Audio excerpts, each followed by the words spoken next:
Welcome to this Dealer's Edge webinar on managing and selling to Gen Y in the dealership and why it's important. This is a workshop presented by Mark Rikess, President of the Rikess Group, and Dr. Nicole Lipkin, President of Equilibria Leadership Consulting. I'm Mike Bowers, Executive Editor of Dealer's Edge. Before we get too far into today's program, if you haven't already done so, please print out the handouts. Those of you who signed up late can download the handouts by clicking on the link that you'll soon see in the chat box to the right of your screen. Print the pages in black and white or grayscale and 2 or 3 slides to the page so you don't use up too much paper or toner. I'd also like to offer a special welcome to the members of our partnering dealer associations and to the members of the Dealer's Edge Season Ticket Program. Members of the 29 partnering state and metro dealer associations and the employees of dealerships that have joined the Season Ticket Program receive special discounts on all Dealer's Edge programs and products. So if your dealership or association is not participating, or if you're not sure, you can get more information by sending an email to Jim Muntz, jim@dealersedge.com. We are recording today's workshop, and the contact person from each registered site will receive instructions for downloading the recording early tomorrow morning. To get more out of today's workshop, please ask questions. Our workshop presenters, Nicole Lipkin and Mark Rikess, are experts in improving the performance of business managers. They'll cover the issues they see most frequently with their clients. But they can't know everything that's on your mind. So if you need a clarification or have a question on a specific topic, use the chat feature on your toolbar and send it to me. I'll ask the question for you. We'll be moving quickly through the material, so be sure to take plenty of notes. And I can't emphasize this enough, this is your chance to ask questions of the experts. Now for today's program. Like most of you, I've been through seminars that describe the various behavioral styles we see in ourselves and in the people we manage. The idea generally is that if we better understand ourselves and our employees, then we can modify the ways that we interact with others and hopefully achieve better results. But the seminars that I've been to presuppose that regardless of the style differences, people are pretty much the same and share the same career aspirations and views of the world. But that's not true anymore. As the so-called Generation Y people, those born after 1980, enter the workplace, you realize that these folks really are different. And we can lament those differences, but we can't avoid them. The wiser course is to understand how to get the best results, whether we are managing Gen Y employees or selling to Gen Y prospects. Our workshop today gets to the heart of some of these cross-generational questions, and our workshop leaders are experts in the field. Dr. Nicole Lipkin, as I said, is President of Equilibria Leadership Consulting. She's also the co-author of Why in the Workplace, Managing the Me First Generation, published by Career Press. This book addresses the psychological, cultural, environmental, and social reasons that Generation Y behaves the way it does, and both the positive and negative impact these individuals are having on the workplace. Mark Rikess is president and founder of the Rikess Group. He has owned and managed dealerships, and he has spent the better part of his career advising dealership owners and managers on ways to improve their internal processes. Mark has been at the forefront of dealership advisors when it comes to recognizing the cultural changes that are overtaking today's business world. Mark, why don't you take it from here? Thanks, Mike. I'm glad to be here, and so is Nicole. The reason we targeted Gen Y and managing Gen Y is we really think they're going to be highly disruptive. There's 80 million of them. They're going to impact all kinds of aspects of the world, but certainly going to impact the automobile business significantly. So we're looking forward to sharing with you a little bit more about who they are and why they are the way they are and some of those impacts on your dealership. So today we're going to discuss why you should care, why they are the way they are, Gen Y as a customer, and Gen Y as an employee in particular, and what kind of challenges they may create for you, and some management tips. I'm going to start with talking about, in general, the automobile marketplace. And, of course, we're in some product shortages today, and those will be cleared up over a period of time. But I think dealerships are going to change, forgetting about Gen Y for a moment, because of such margin compression that's going to take place. In most dealerships, the new car departments lose money and run at very low margins. Used car margins are being compressed now as there's much shorter supply of used cars, a lot of demand, and dealers have to pay an awful lot of money for those cars. And this limited supply is going to cause a lot of problems as far as generating additional gross profits. Warranty dollars are evaporating. The service departments have been very, very profitable for a number of years and a real backbone of profitability for the dealerships. But with warranty dollars evaporating and service intervals lengthening significantly, there's going to be margin compression in that department. And then at some point, interest rates will rise. So when you put all these factors together, you're going to find the dealership world is going to need to relook at everything they do to be able to become more efficient in their operations, and that's going to mean changing almost all the processes in the dealership. Also, when we wonder when will new car volume come back to levels that we previously enjoyed, I think it's going to be a while, because baby boomers have done a terrible job of saving for retirement. And because they've done such a terrible job, they're going to be less likely to be out buying new cars. It's been said that about 25% of the baby boomers today lost virtually all their money in this last recession, and up to 75% might outlive their savings. So when our parents were in that 60 to 65 to 70 range, most of them had saved a lot of money. Their homes were paid off, and if they wanted to buy a car, they could afford to do it. But this big group of baby boomers are going to be buying less cars as they get older, as they save every dollar they can for retirement.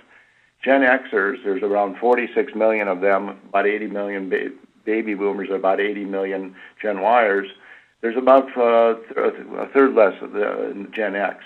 So even if the economy was good, by definition, these people are in prime time to be buying cars, and there's a significantly amount of less of them out there to buy cars. So it really gets down to Gen Y to jumpstart the automobile market.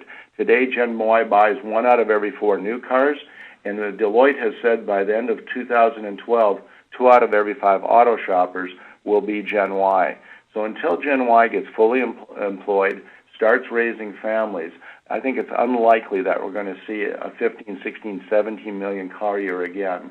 So this, again, begs the question, we need to make some changes. So why you should care about Gen Y? By 2000, as I mentioned, by 2012, and I think this is a very important point, 40% of the auto shoppers will be in this category. 56% prefer to shop online. So what that again means is your internet processes are going to become that much more critical and that much more important for your success. Over half believe a bad experience will cause them never to consider that brand again, and that includes the retail brand. So those of you dealers who have, especially if you've got mega stores, multiple dealerships out there, if they get a bad experience at one store, they will paint the rest of your brands, the rest of their stores, with the same brush. And what they consider a negative experience is certainly something that the baby boom generation might not have considered a negative experience. For example, if it takes 4 hours to sell them a car, they're going to consider that a negative experience. And and that will cause them to leave a dealership, or if they buy the car, to buy it and be dissatisfied. So again, redefining what is the right experience for this group is going to become very important. 82% of them want a day-long test drive. So the quick test drive of today is going to be altered and needs to be relooked at. And how you train your salespeople to do the test drive, as that becomes highly important for this type of customer, maybe more so, again, than the baby boomers who bought multiple cars and have a lot of comfort with the type of vehicles they're buying. I think this is a really interesting statistic.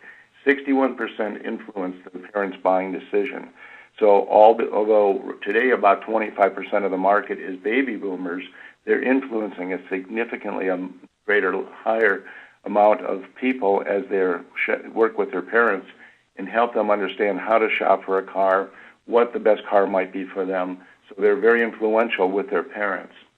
Current dealership staffs are aging. If you look around the management teams in sales and service and in the office, we're seeing a very aging group of folks, and there needs to be a new generation behind them to have continuity within the dealership world. We need new eyes who have new ideas, so there's a really important reason to bring in this younger generation to our business. The majority of the U.S. workforce by the end of next year, again, will be Gen Y. So that would be the majority of the people who are employed in the United States. And the whole bottom line to our presentation today is to leave you with the thought that if you hire Gen Y and match them up effectively with your customers, you will gain a competitive advantage. We can't stop this generation from being around. We can't stop them from buying cars. So the question is, will you be able to get the competitive advantage in your stores as quickly as possible? I'm going to turn this over to Nicole to give you a little bit of the background of the DNA of the Generation Y, just talk a little bit about the 4 generations at work, and a bit more about why they become who they are. Nicole? Okay, it's such a pleasure to be here. So when you're talking about Generation Y, in general, you're talking about a group of adults and kids that were born between 1980 and 2000. Your oldest are about 29 and 30. And like Mark said before, they're the largest block to hit the workforce since the boomers. And as we all know, the boomers really influenced and shaped what we know of the workplace today. So you're talking about 80 million boomers and about 78 to 80 million Gen Ys. And then right in between that, sandwiched in between that, are the Gen Xers, which is about 49 million. We're a very small generation. And as we know, there's very different attitudes, expectations, and behaviors from previous generations. And that's in general, every generation has had their own attitudes, expectations, and behaviors.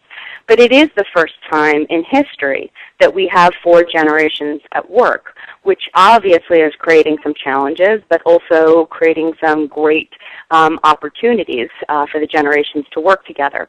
I want to just quickly run through all 4, and then I'll focus a little bit more on Gen Y. So your first group are the traditionalists, and Mark, if you can switch the slide so we can look at the traditionalists. The traditionalists are a group of people who have been raised to be very hardworking, going through the war, very hardworking, very loyal, very much respecting authority, and they initially shape the workplace, that you follow a hierarchy and you do what you have to do to take care of your family and to do the job. And when we move on to the boomers, the traditionalists raised the boomers, and you had a group of hippies and also a group of fighters. And this generation, they were a group of individuals, very expressive about what they wanted. However, they were also a group of workaholics in general. Obviously, I'm making some generalizations here, but a group of workaholics. And they, like I said before, they were the largest generation, so they had so much influence on the workplace, what the values were going to be, what the behaviors were going to be. Now, because they were raised by the traditionalists, they still respected hierarchy, but because of their workaholism, they were very much focused on climbing up that ladder and getting what they needed to get, but have really paved the way for other generations. When we talk about Generation X, to be blunt, they have been, I think, the most shafted generation. They have gone through several recessions, and they are what we call in psychology the latchkey kids. It was the first time in general that both parents had to go to work to support their families. So these Gen X kids would come home to an empty household. And because of that, they grew up very independent, very self-sufficient. And when they entered the workforce, they entered during a recession. They're going through a recession now. So they've been very mistrustful of hierarchy, very mistrustful of the politics of the workplace.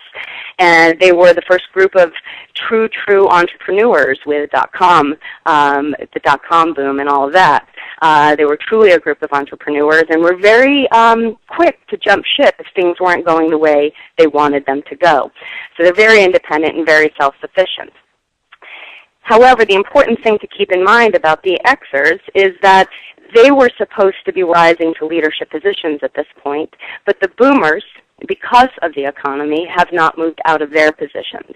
So again, they're going through a recession and feeling very, as a whole, upset and not feeling like that psychological contract was honored, that they were supposed to be in the positions at this time. The other thing is a lot of focus has been on Gen Y. So Gen Y, when you talk about a generation, you're looking at how a generation was influenced from parenting, education, technology, environment, social, and global. And like I said, I'm going to be making some broad generalizations about Generation Y. And every generation, when you think of it, has been shaped by these influences. But every generation ahead thinks the next generation is going to mess it up for the rest of us. So I'm going to be talking about some negatives, but also some positives. So there's some really great contributions that this generation is bringing to the workplace. So let's talk about the influences. The first is parenting. So there was a huge shift in raising Gen Y. The majority of Gen Y parents are actually the boomers. And there was a huge shift in raising this generation. It was the first time in history that children were seen and they were heard, but they were also huge in the decision-making of families. They had great power in helping parents make decisions. Like Mark talked about before, I think it was 61% influenced their parents' buying decisions. So we've become a very child-centric culture. It was never the case that we had mommy and me yoga everywhere and mommy and me kid gyms or daddy and me kid gyms. So it's become a culture that's very focused on children and raising the self-esteem of children. And that's done with great intentions. It's very important for children to have a say and to be seen and to be heard. However, one of the switches that happened is that now you have helicopter parents. And for those of you that have never heard that term or have not run into it yet, those are the parents that swoop around and hover around their children, and when anything bad happens, they swoop in and save their child from any kind of blame or consequences or failure. The problem with that is that when you're constantly jumping in and saving a kid from messing up, once they grow up, they lack that sense of responsibility and accountability, especially that's present in the workplace with how the traditionalists and the boomers have shaped the workplace. There's also a feeling of entitlement that some of you may have run across with this generation. As a whole, this generation has been raised with that motto, you can be and do anything you want. And that's a great way to raise a child. However, not every child can be president of the United States, and not every child can be a doctor or a lawyer or an entrepreneur. So there's been no realistic message sent to children that you should operate within your own strengths. So once they enter the workplace, there's this feeling of entitlement that I should be running the store in 2 seconds. I'm here for 2 weeks. Why am I not being promoted? So those expectations are very, very high. And the other thing is when you have parents coming in and saving you at every mistake that you make or every failure that you make, you don't focus on long-term consequences and you don't focus on short-term consequences. It's I want it now when I want it. The other thing that happened is there were shifts in the education system. When I was writing the book, I had the honor of speaking to teachers that had been in the school system for 25 plus years and had talked about all the different changes that happened. And some of the big changes that happened that are kind of shocking are that, first of all, any games or activities with winners or losers were taken out of the school system because that message the school system wanted to send that message, and this was influenced by parents, that every child is a winner.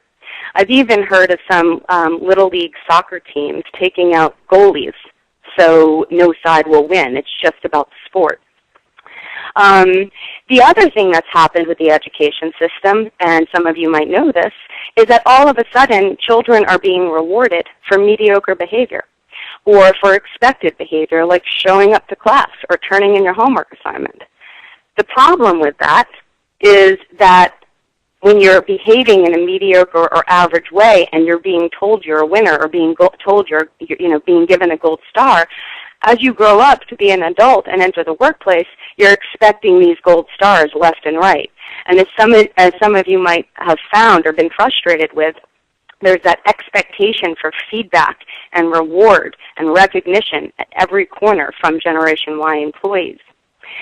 And this also ties into the high expectations. Well, if I'm a winner, I should be promoted quickly. I should be getting this recognition. I should be getting these rewards. Another major shift that's very much affecting dealerships is how this generation was raised with technology. Now, this generation is considered, they're considered digital natives. What that means is that this generation was raised with technology, so technology is like a first language for them. Where some of the Xers or boomers or traditionalists in the audience today, we had to learn how to integrate technology. We didn't necessarily have a computer when we were in college or high school. So technology is secondary. Regular face-to-face communication is primary. But for this generation, technology is primary. So you have digital natives. Coupled with that, because technology has been at their fingertips since they've been infants, there's this expectation of immediate and constant access to information, which is causing some of the frustration with regard to communication across generations in the workplace. Some of the consequences of this are very, very, very important when considering managing Gen Y in dealerships. One of the major consequences, because this generation, as well as most of us on this phone call probably, we're constantly looking at our BlackBerries or iPhones or constantly looking at the Internet. Our brains are actually changing. It's hard to keep focused sometimes. But with this generation, there's been a decline in emotional intelligence. And when I'm talking about emotional intelligence, I'm talking about things like managing yourself, managing relationships, being socially aware, being self-aware, things like influence, communication, persuasion, all of those really important things that relate to working in a dealership. But when you can log off when things get tough or conflict arises, when you can turn your computer off or not send that email back, you lose the ability to learn about human relations, and you lose the ability to learn about conflict and persuasion and all of those important things that are necessary as an adult. And that's why we're seeing significant changes and differences in communication. The other thing that's happened, and I think this is one of the most important things when you're thinking about your employees, your Gen Y employees, and also thinking about your Gen Y customers. Every generation has had their end-of-the-world feeling.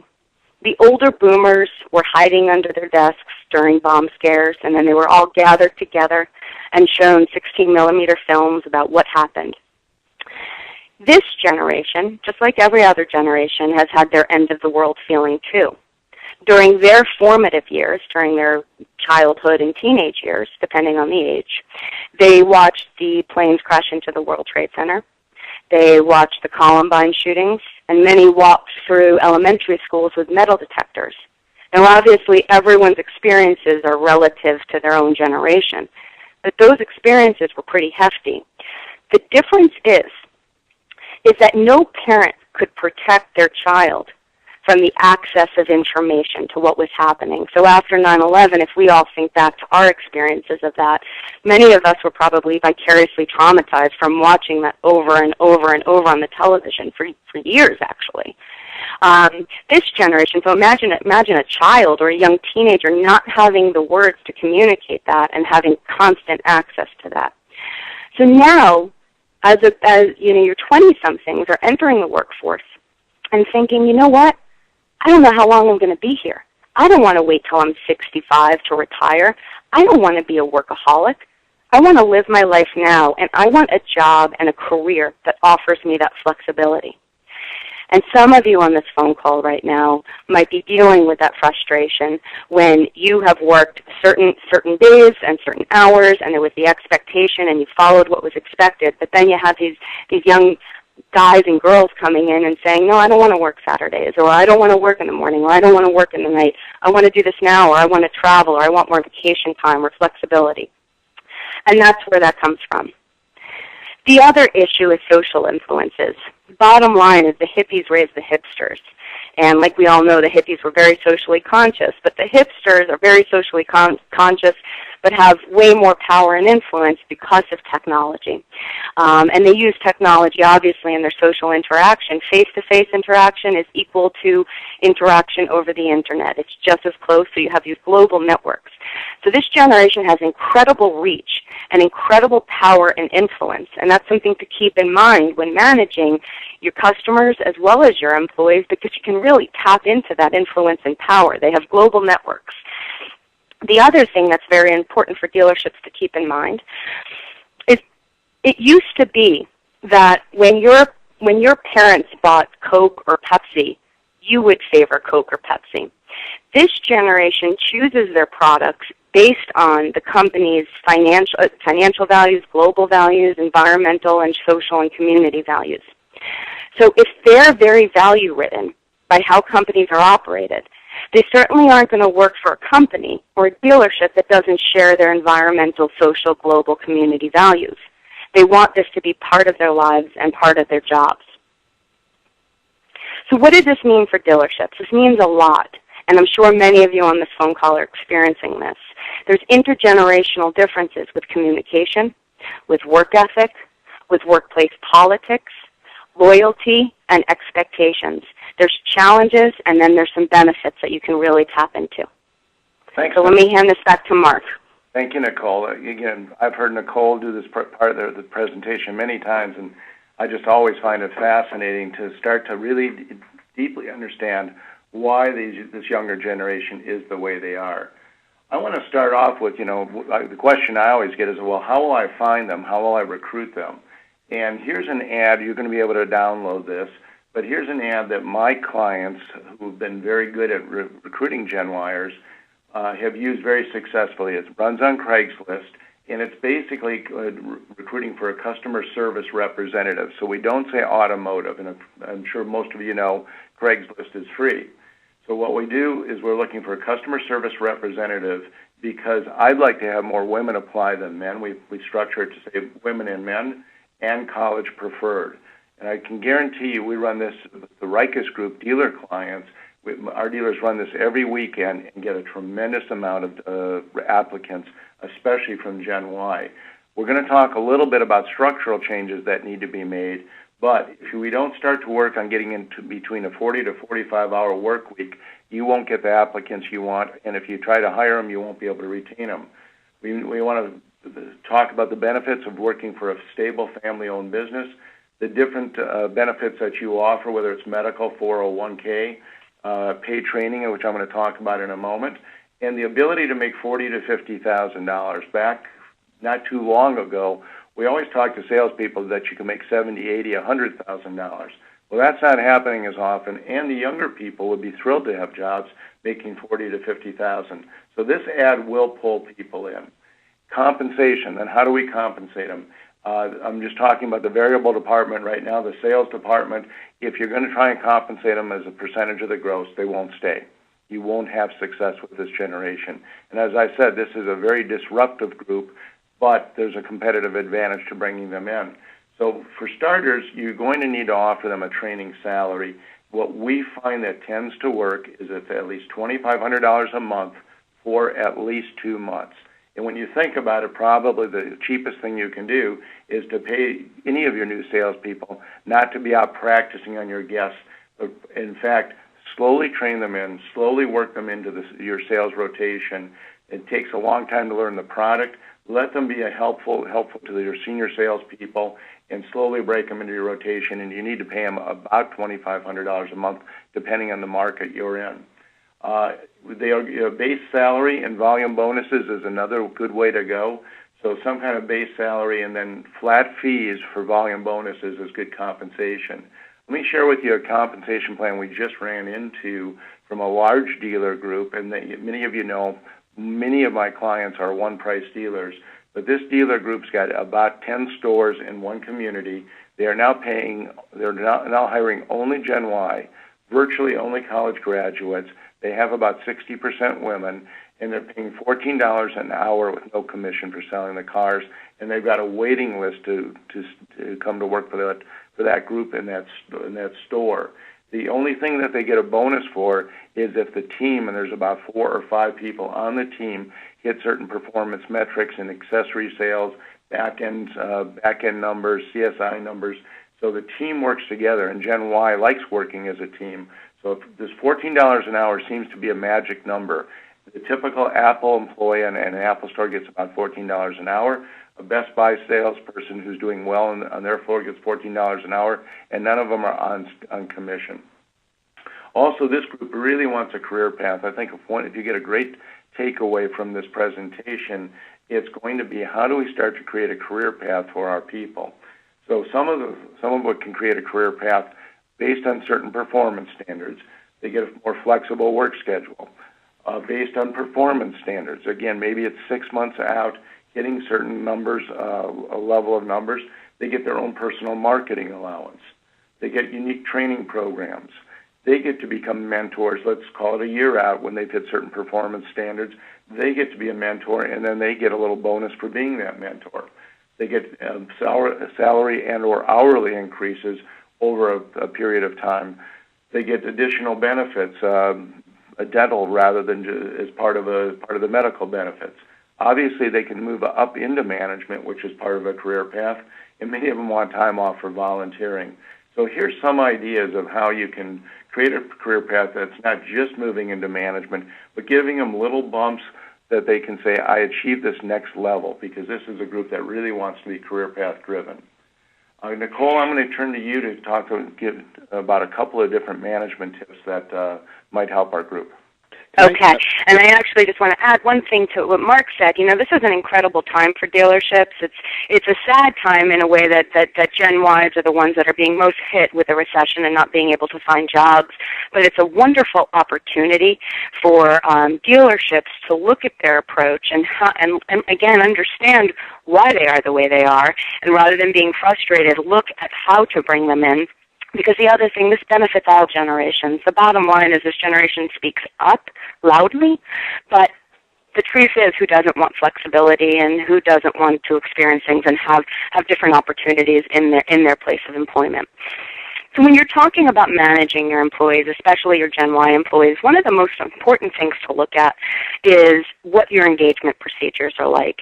And, you know, this tends to be a touchy-feely term. However, what we know, the research has shown, is that when employees are highly engaged, they provide 25% more discretionary effort than a non-engaged employee.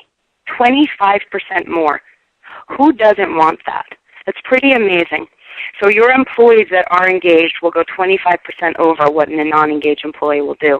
And engagement procedures and tactics are actually pretty simple when you apply them. And what we know about engagement, the other things, is that it increases when you have an engaged workplace and an engaged workforce. It improves customer service. It improves sales. It improves things like even like workplace safety, innovation, creativity. All of these different things that we would want to see, and ultimately it improves the bottom line. So when you're looking at engagement strategies, one of the most simple things to do, to think about, is think about how you bring your Gen Y employees on. One of the frustrations that I frequently hear from managers is, again, you know, the expectations, the demands, all the things I was talking about before that can be very, very frustrating, the sense of entitlement. One of the ways to counteract that is once you decide how you want to work with your Gen Ys and how you want to work with your employees in general, is have a conversation right from the very start about what's negotiable and what's not negotiable. So if it's not negotiable, if hours are not negotiable, then make that clear. We spend a lot of time trying to convince people to take jobs. However, what we really should be doing is selling people out of jobs, because that helps you find the people you really, really want. It's kind of presenting the good, the bad, and the ugly, and the really ugly. So helping people understand what's negotiable and what's not negotiable is imperative. And having the discussion about what their role is going to be, what's expected, and what they need to do to earn their salary or earn their compensation, like Mark was talking about. The other thing we know the reasons. There's been a lot of research on this. We know the reasons why people leave jobs. The first reason is this is not the boss I signed up for. The second reason is this is not the job I signed up for. And the third reason is I can get what I want. I can't get what I want from you, but I can get it from your competitor. So if we know this information, then we can start from the very beginning, turning the reasons why they leave into reasons why they stay.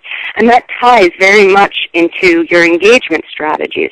So at the beginning, the manager should be sitting down with the employee and saying, hey, this is what I expect, this is the style, this is my management style, what works for you, this is what works for me. Let's figure out how to do this together, because if you lay the groundwork out in the beginning, then they're not going to jump ship because this is not the boss I signed up for. The other thing is this is not the job I signed up for. The same thing, explaining what the role is, defining what the negotiables and non-negotiables are. Being very clear about that then helps them not jump ship for a competitor or not jump ship because this is not the job I signed up for. But it's just as important for the dealership to honor those promises that they made and follow through with it. It's kind of that developing that psychological contract. But again, if we know why people leave jobs, then we can prevent them from leaving jobs by doing stuff from the very beginning. Mark? Thank you, Nicole. Excuse me. Through Mark? about 10 reasons how they're going to challenge, 10 factors how they're going to challenge your dealerships. We could spend the whole hour on these 10 issues, but I think this is going to grab your attention and again underscore the need to relook at your processes and your procedures within your dealership. Number one is they're looking for transparency. This is the Gen Y employee, and they want to be as clear and as transparent as possible with the people they're trying to sell cars to. So the more traditional, certainly heavy negotiations does not lead to transparency, and again, you'll have a hard time retaining this Gen Y salespeople. They want to do meaningful work, and I believe selling and servicing cars is meaningful work, but I think we spend so much time on talking about income and the transaction that we don't stress the fact that they're helping people make this big decision on spending $20,000, $30,000, $40,000 on buying a car, and certainly giving them great service and helping them a lot in fixing cars. So this is meaningful work, but I don't know that we focus on it well enough in our business. They like to work in teams. So whether it's in your fixed operations, your service department, where you'll find some teams, that's a great way. That's something that they will gravitate toward. And in the sales department, the more you can team them up with a partner, possibly job sharing where they share their income and they come in and set their own schedules, but make sure you get coverage. This is what they like to do. By the way, just on the recruiting side, in our stores where there's a number of Gen Y and they like the process and they like the store, they go out and recruit their friends. So many of you who find recruiting to be one of the biggest challenges you face today, by, again, making your store more Gen Y friendly, you'll start to eliminate that issue of the challenge of recruiting good people. They want to use technology in every way. Certainly within the next year to 2 years, I envision you're going to have iPads. Everybody's going to have iPads on the showroom floor. Everybody certainly should have access to the Internet today. And they're going to want to do everything possible to use technology in every way in both sales and service. Mark? Yes, Mike. Hey, okay. I just wanted to interrupt with a bit of a question.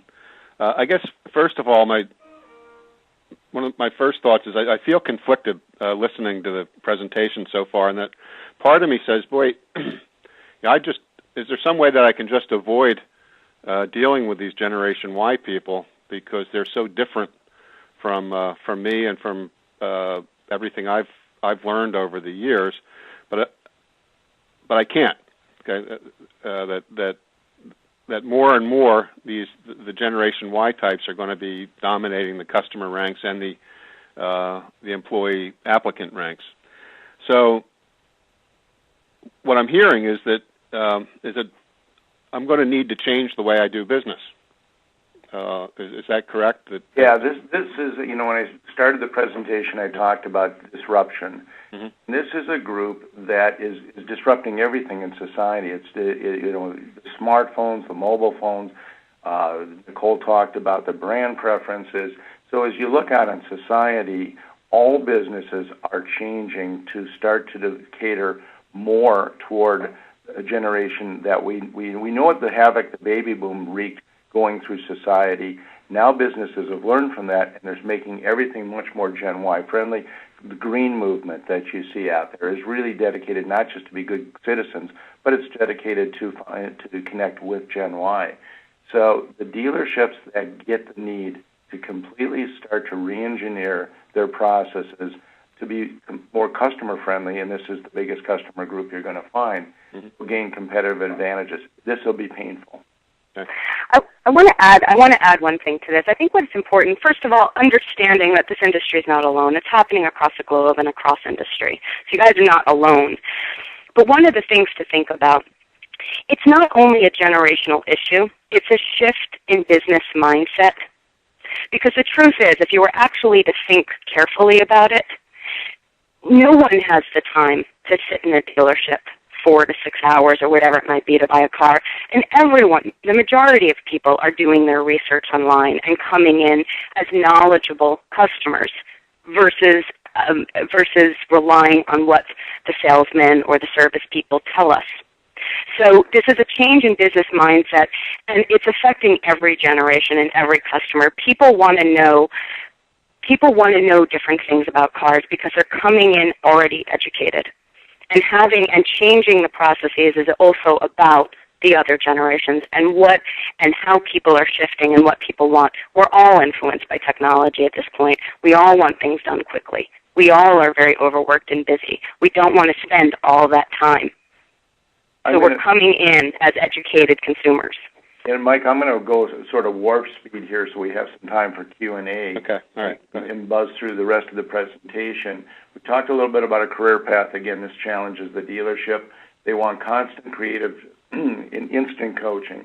So your managers, rather than being deal managers, again, focusing more on the variable department, are really going to have to be focused more on how do I develop my people. They want lots of feedback and recognition. Nicole talked a lot about this already. And so your managers can't be just giving orders and telling. They're going to have to give constructive feedback. And something in praise and recognition is not necessarily the strong suit of most managers in most dealerships. They want new ideas listened to. And again, Nicole talked on that briefly. But within a couple of weeks, they're going to start to tell you how to run the store. Very frustrating. That's going to be very challenging, very difficult. And they don't respect a person for their title just because they grew up being very close to their parents and their parents' friends, and they treat them more like friends. So they're not going to walk into the store and just because somebody's got gray hair and been around a long time, give them immediate respect. They expect respect to be earned. And dress codes could be a generational battleground. The Gen Y customer selling to the Gen Y customer does not want to be sold. They would prefer information sharing. So they rather than say this is why you should buy the car, you need to determine what their needs are, safety, economy, etc., and share with them that information rather than overselling. We talked a lot about wasting time. They don't want to waste any time whatsoever, and they want to have an empowered salesperson or empowered service advisor to work with.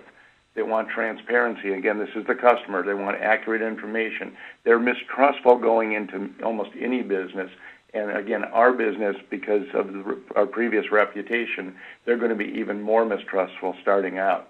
They want personalization options, so they want to know a lot about accessories. And they want your salespeople to know more about how can I personalize my vehicle or in the service department as well. They wanted to use technology, both pre- and post-sale. So again, a lot of stress on your internet departments. And in post-sale, they want to be able to do service scheduling online. They want to have text messaging. So your fixed operations, if they're not doing those things effectively, need to change.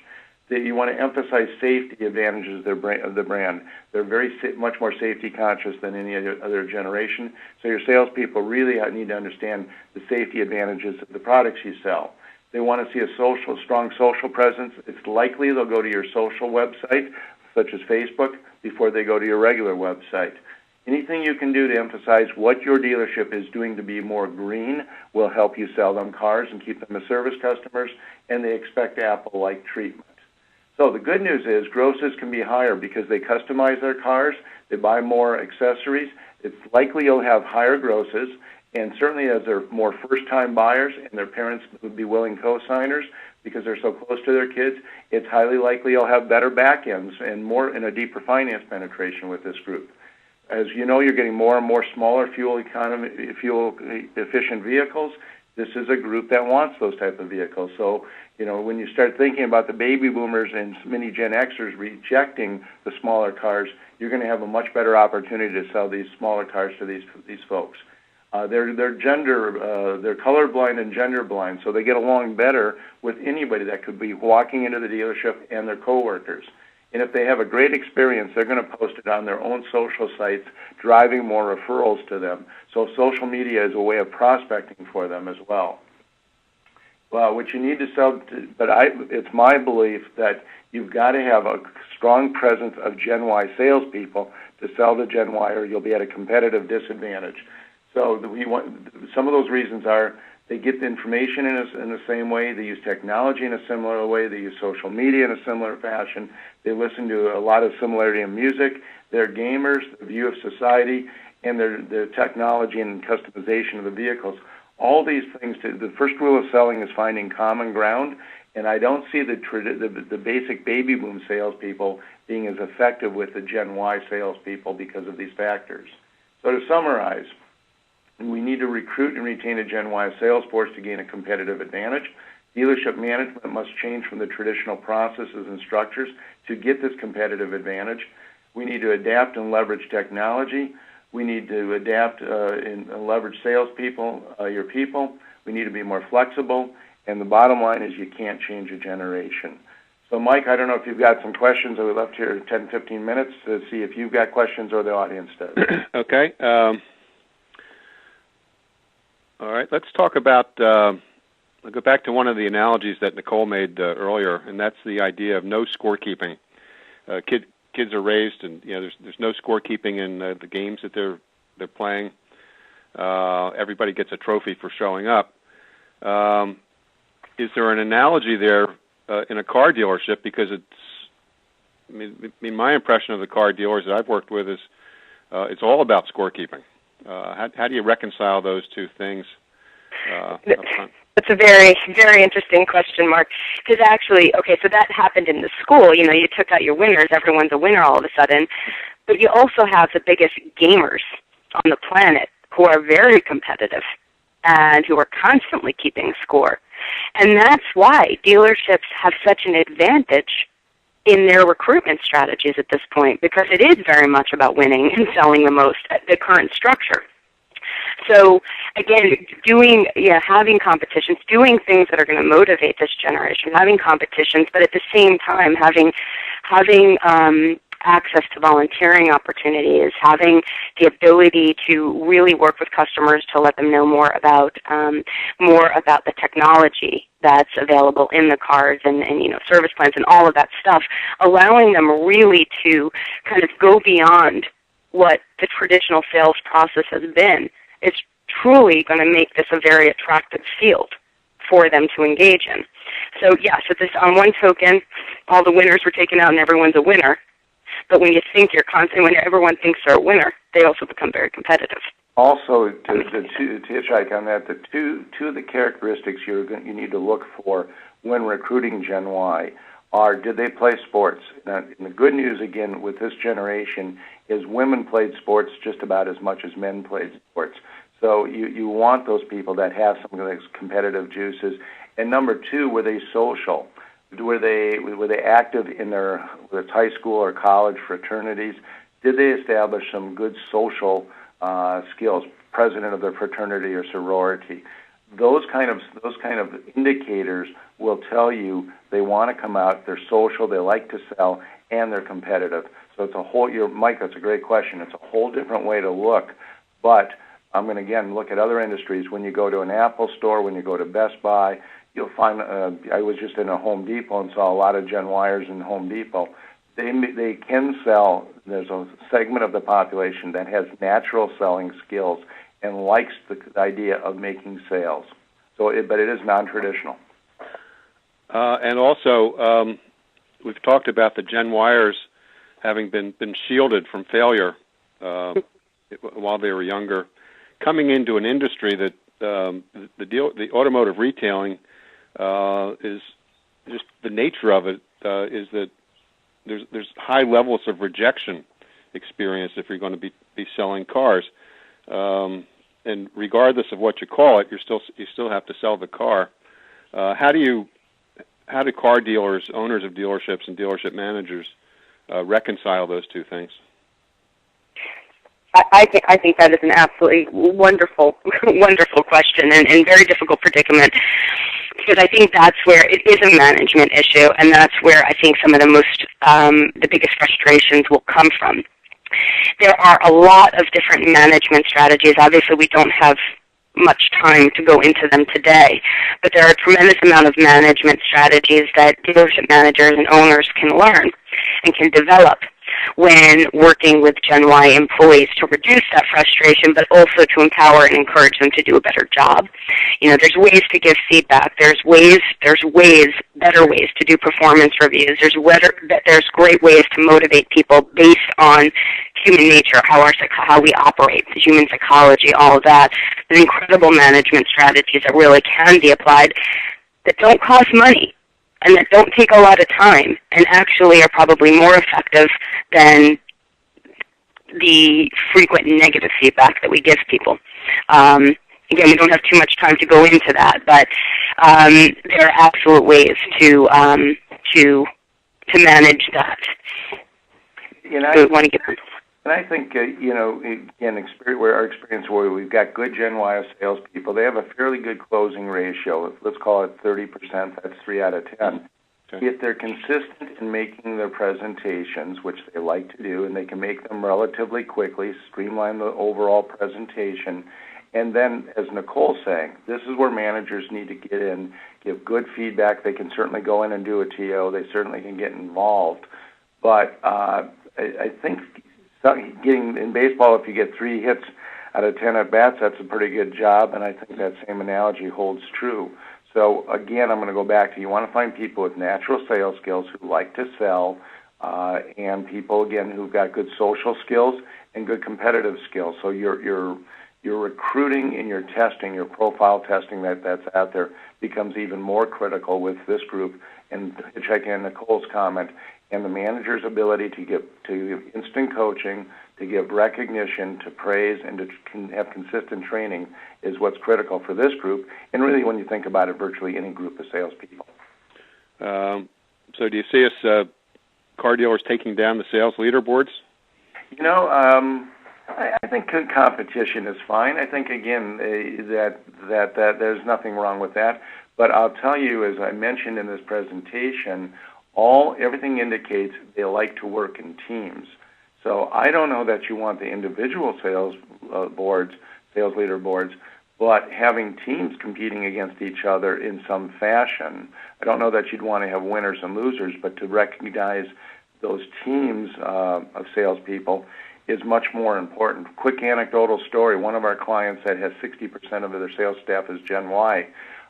Every Monday, Wednesday, and Friday, they meet in small groups for breakfast and help critique each other. So rather than compete against each other, and these are the people that aren't necessarily on the same teams. So rather than the normal competition that we've seen for years in dealerships, these people will try and help each other, which is, again, is a benefit to the dealership outside of formal training or formal management systems. They're trying to help each other become more successful because they like working with each other and they like working in teams. So it is a different mind shift. All right. Now, you have in the dealerships today, you've got probably no World War II veterans these days, or very few, but you've got a lot of baby boomers still selling cars in the dealerships. You've got Generation X people. They've all gotten to where they are by surviving or thriving in the traditional model. Now you've got this new group of people coming in, and we're saying we have to go to a different business model for them. Can you do that within the same business, or does somebody have to go? Again, this is Mark Rikess, and we've got a lot of experience with making these transitions in stores. And the baby boomers, in my estimation, that are still selling cars and selling them in volume, they're not selling them because they have great negotiation skills. They're selling cars in volume, these more senior salespeople, because people like them, people trust them, and they tend to have a passion for their product. So they can now turn into be the best mentors. I'll let Nicole talk to this in a moment, but I don't think they need to go away by any means. I think, in fact, they can be mentors. And Nicole, you might talk a little bit about how the benefit of having those two generations, in particular baby boomers and Gen Y. Absolutely. That is one of the biggest problems in many companies is that there's a lack of knowledge transfer, and especially with and that would be mentorship, especially with dealerships because sales are so important and you want to meet your numbers and all of that. But one of the most incredible things that happens both for boomers and Ys is when they team up and provide that mentorship, and it can go both ways, by the way. What we found with mentorship programs is, again, the same thing we found with engagement. Productivity increases, customer relations increase, bottom line increases, because those relationships are developing and learning from each other. Because, again, the way Gen Y was raised, they're missing some of the skills as a whole that the boomers had from being raised by the traditionalists. The boomers had wonderful customer service skills.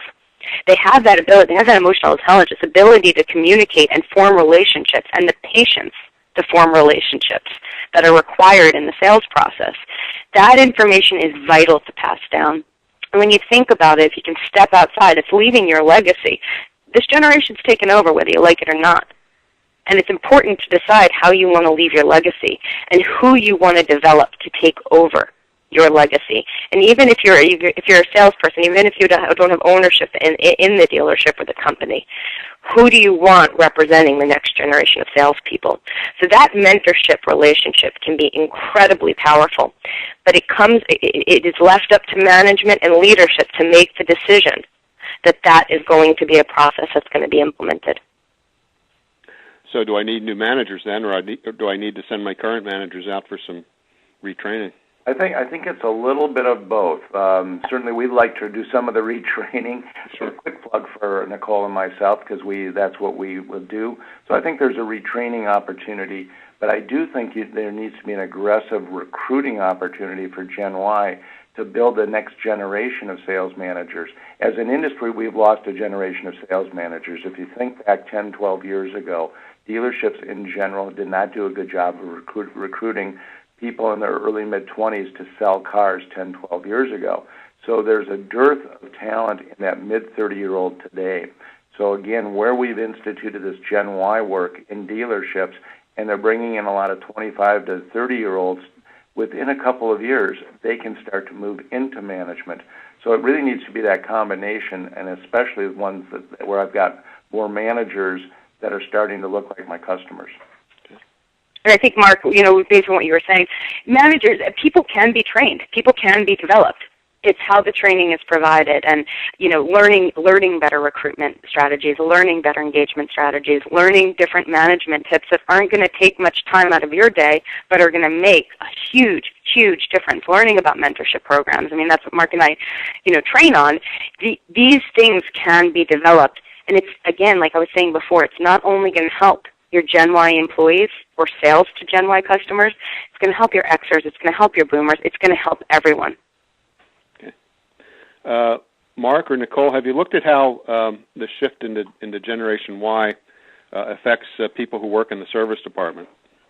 Yeah, again, I think it's really, they don't want to be oversold. So let's look at the Gen Y customers in particular. They're always going to be a bit more comfortable with people that look like them, if you will, from an age standpoint. So most of your service advisors tend to be a little bit Gen Xers, if not baby boomers. So they'll relate better to women in general, and younger people in general, and anything back to information sharing rather than selling. They're very, very concerned about being oversold or upsold on something they don't need. So that's one thing that's really important, is how you present the options in service. They also don't want to wait, and I'm going to tell you that's a huge problem. If there's that line up to get in the dealership in the morning, and they're sitting in their cars, they could just as easily drive away. So they need to be acknowledged. So that process needs to change as far as making sure they're acknowledged, that preferably there's appointments that they can set, and they'll make it more efficient for them. And they want to schedule their service online. They don't want to have to talk to people. They want to use technology all they can. So in general, and again, we're generalizing, having said that, they want text messaging.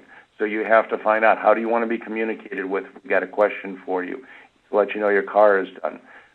Back to when they come to pick the car up, if you can get a prepay program in place or a signature program so they don't have to wait in line at the cashier. So it's going to create a lot of change, both in the fixed operations as well as variable. Okay. Have you seen other businesses that do this fairly well? Nicole? Absolutely. And I'll tell you what, I mean, if you look at the companies that have been across industry that have been you can very quickly see which industries have adapted the changes and which industries have not adapted the changes. And the ones that have not are really having huge problems with recruitment and also with retention. It's a big, big issue, and it needs to be taken seriously. You can't ignore, you have to think again, you can't ignore a generation as large as the boomers are. These adjustments need to happen. I think the worry comes from the fact that this costs too much money to change everything, and people are afraid of change. As humans, we're afraid of change. But that's business as usual now. Change is business as usual now. So minor shifts can actually happen that make a world of difference. So yes, it's happening across industry, across the globe, and the industries that are not making the changes are really having problems and are going to have major long-term problems. Are there particular industries or companies that you could cite that are having problems? Sure. I'll give you an example. I'll give you the example of oil and gas. That industry.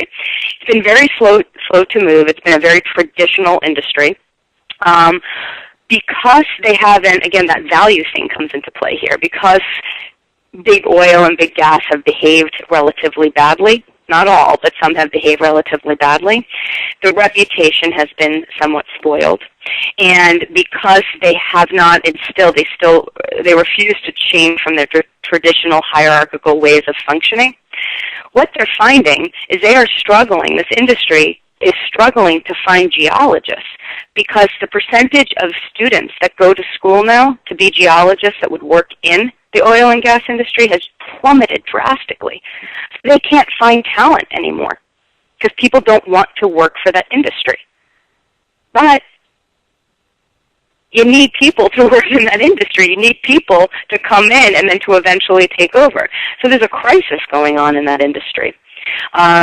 Other industries that are struggling are the security industry, not knowing, not investing in the training and development of officers, people that are supposed to protect us. There was a study done by Deloitte in 2009 with the countries that are going through the economic crisis. They interviewed employers and employees, and they found that 49%, almost 50% of employees have intentions of leaving their jobs after the economy recovers. The majority of those people are Gen Y and Gen X. The reasons why is that because we haven't invested, the companies that they're going to be leaving haven't invested in training, haven't created career paths, haven't invested in their employees, haven't made these little changes. They've cut back on all of that. But again, when we think about it, this stuff doesn't have to be so expensive. It's about making these minor changes and giving people the perception that they're being invested in. So it's not, I don't think it's even a question. It's a customer, again, it's a competitive advantage. But if you don't do it, the consequences are pretty extreme. And I've, now that you mentioned, I have read that the big city police departments have a harder and harder time finding people who meet their standards. Yep. To bring them in. How about some industries that have been successful at changing the way they approach business and attracting Generation Y people? I think I'm a Marriott frequent user, and I've seen significant changes over the last year or two in speed of check-in. I am allergic to feathers, so I can order a feather-free room, so they can customize a room for my needs. 24-hour room service, free internet access. I think you see a lot of different, again, speed, customization, the things that were, ease of access, online booking and scheduling. It's all done basically, at least in my world, in living in hotels as much as I do. It's much more pleasant. And I think in the greenness, in Marriott's, it's a lot about what they're doing for the environment. And so I think these are changes, again, that are for all customers, but clearly are being driven by this generation that's coming thundering toward them. Mike, I think to answer your question, the industry that has done phenomenally well is technology. Take Google. I mean, we all talk about Google so much. One thing that they do, which makes a world of difference, if you interview Google employees, one of the first things they'll say is, They have a cafeteria that they give us free food, gourmet free food. It is an expensive thing. But the other thing is that they have comfortable places to work. They inspire innovation and creativity. They're flexible because they literally have the most talented people working there that we could probably wrap our heads around. So these things that they provide, one of the other major things, if you interview Google employees, which I've had the opportunity to do, they feel very empowered. They feel very empowered. There's open-door policies. They feel like they can take an idea to anyone in the organization, even if it's a CEO, and share their ideas, and it will be actually considered. That's something small that dealerships can do, that open-door policy. That even if the janitor has an idea, why not be able to share that? Because that idea can go a long way. It's always often the same people making the decisions behind closed doors. There's a lot of people working at dealerships that might have great ideas, and there's some recommendations around that that are pretty powerful and pretty easy to do. I would hitchhike again on that and say that Best Buy does the same thing. Almost every decision that's made in Best Buy comes bottom up by the people that are closest to the customers. The executives are constantly interviewing their salespeople because they're closest to the customers to find out, what can you tell me about my customers that I can't find, that I won't understand or can't find out sitting in my corporate headquarters.